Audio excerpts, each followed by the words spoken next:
नमस्कार। आज हम दो बहुत ही महत्वपूर्ण तीर्थों पर बात करने वाले हैं, लक्ष्मी तीर्थ और भानु तीर्थ। और ये ब्रह्मा जी द्वारा सुनाई गई दो प्राचीन कथाओं पर आधारित है। जी हमारे पास इन कथाओं के कुछ अंश भी हैं। बिल्कुल। और मकसद यही है कि समझें कि इन तीर्थों का क्या महत्व है और क्यों ये कथाएं इन्हें इतना पवित्र बनाती हैं। हाँ, तो चलिए फिर शुरू करते हैं इन स्रोतों को समझना। जी तो पहली कहानी लेते हैं लक्ष्मी तीर्थ की।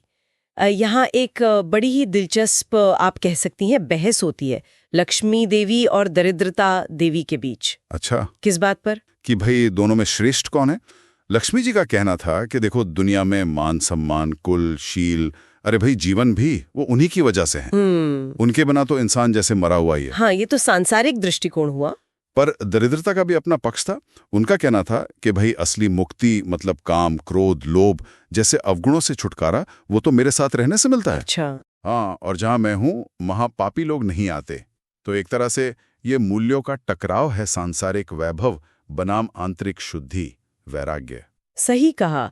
तो जब कोई फैसला नहीं हो पाया तो दोनों गईं ब्रह्मा जी के पास। उन्होंने भी सीधे फैसला नहीं दिया। पहले पृथ्वी के पास भेजा, फिर जल के पास, और आखिर में कहा कि जाओ गौतमी गंगा से पूछो। अच्छा, यानी एक नदी को निर्णायक बनाया गया। ये दिलचस्प है। हाँ, और गौतमी गंगा का जो फैसला था वो लक्ष्मी जी के पक्ष में गया। क्या कहा उन्होंने? उन्होंने कहा कि संसार में जो भी उत्तम है, जैसे ज्ञान है, शक्ति है, सौंदर्य है, पुण्य, तप, यज्ञ, ये सब लक्ष्मी का ही रूप है। बिल्कुल। तो दरिद्रता को वहां से जाना पड़ा, और नतीजा ये हुआ कि गौतमी का जल वो दरिद्रता का नाश करने वाला माना गया। तो मतलब वो स्थान ही अलक्ष्मी नाशक तीर्थ बन गया, जहां स्नान दान से दरिद्रता दूर होती है और लक्ष्मी और पुण्य मिलते हैं। हाँ, बिल्कुल। तो ये कहानी हमें दिखाती है कि कैसे समृद्धि और पवित्रता एक साथ जुड़ सकते हैं। लेकिन पवित्रता के रास्ते और भी हैं। चलिए अब एक दूसरी कहानी देखते हैं, भानु तीर्थ की। ये थोड़ी अलग है, मानवीय भावनाओं, त्याग, निष्ठा इस पर आधारित है। हाँ, ये कहानी है राजा शिर्याती और उनके पुरोहित मधुचंदा की। जी, राजा दिग्विजय करके लौटे थे तो देखा कि उनके पुरोहित जरा उदास हैं अपनी पत्नी की याद में। हाँ, तो राजा ने पहले तो थोड़ा मजाक सा उड़ाया, या कहें कि उपदेश दिया कि भाई पुरोहित हो, ये सांसारिक मोह ठीक नहीं। लेकिन पुरोहित ने समझाया कि नहीं राजन, पति पत्नी का जो प्रेम है वो धर्म, अर्थ, काम, इन सब की सिद्धि के लिए जरूरी है, ये कोई बुरी बात नहीं है। सही तर्क दिया। पर राजा को पता नहीं क्या सूझा, उन्होंने पुरोहित की पत्नी की परीक्षा लेने की ठान ली। ओह, कैसे? उन्होंने अपनी और पुरोहित की मौत की झूठी खबर भिजवा दी। अरे, ये तो बहुत। हाँ, और दुख की बात ये हुई कि वो खबर सुनकर पुरोहित की पत्नी ने सच में अपने प्राण त्याग दिए। हे भगवान, ये तो बहुत दुखद हुआ। राजा को तो बहुत पछतावा हुआ होगा। बहुत ज्यादा भारी ग्लानि हुई उन्हें। तब एक आकाशवाणी हुई, उसने उन्हें गौतमी तट पर जाने को कहा। अच्छा। तो वो गए वहां, पुरोहित को किसी बहाने से दूर भेजा, और फिर उन्होंने देवताओं को साक्षी मानकर प्रार्थना की, अपने सत्य कर्मों का, अपने प्रजा पालन का वास्ता दिया। और क्या प्रार्थना की? प्रार्थना की कि मेरी आयु ले लो और उसके बदले पुरोहित की पत्नी को जीवित कर दो। और ये कहकर वो अग्नि में कूद गए। क्या कह रही हैं आप? अग्नि में प्रवेश कर गए? ये तो अद्भुत त्याग क्या है ना।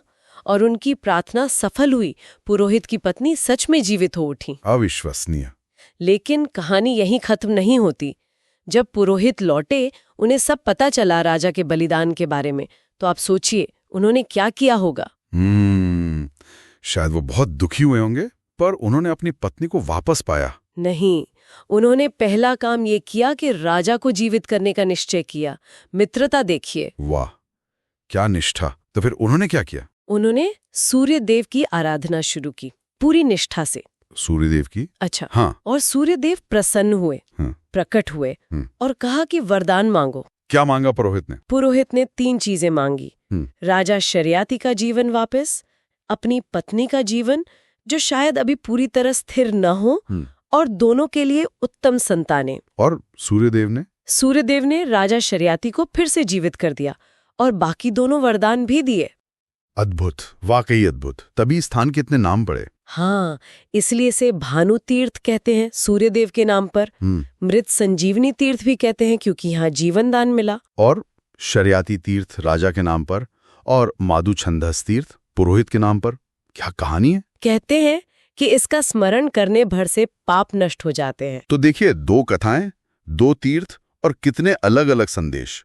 एक तरफ लक्ष्मी तीर्थ जो धन, वैभव और पवित्रता के रिश्ते को दिखाता है, और दूसरी तरफ भानु तीर्थ जो मित्रता, निष्ठा, त्याग और यहाँ तक कि पुनर्जीवन की कहानी कहता है। बिल्कुल सही कहा। ये कहानियां सिर्फ उन जगहों के बारे में नहीं है, ये हमें गहरे मानवीय मूल्यों और विश्वासों के बारे में भी बहुत कुछ बताती हैं। सही। ये असल में धन बनाम वैराग्य या फिर प्रेम की शक्ति, दोस्ती के लिए किया गया त्याग, सत्य का प्रभाव, दैवीय कृपा, इन सब बड़े सवालों पर सोचने को मजबूर करती हैं। और शायद आज के समय में ये सोचने वाली बात है कि ये जो तीर्थ की हमारी प्राचीन अवधारणा है, वो कैसे भौतिक स्थानों को इतने गहरे नैतिक और आध्यात्मिक अर्थों से जोड़ देती है।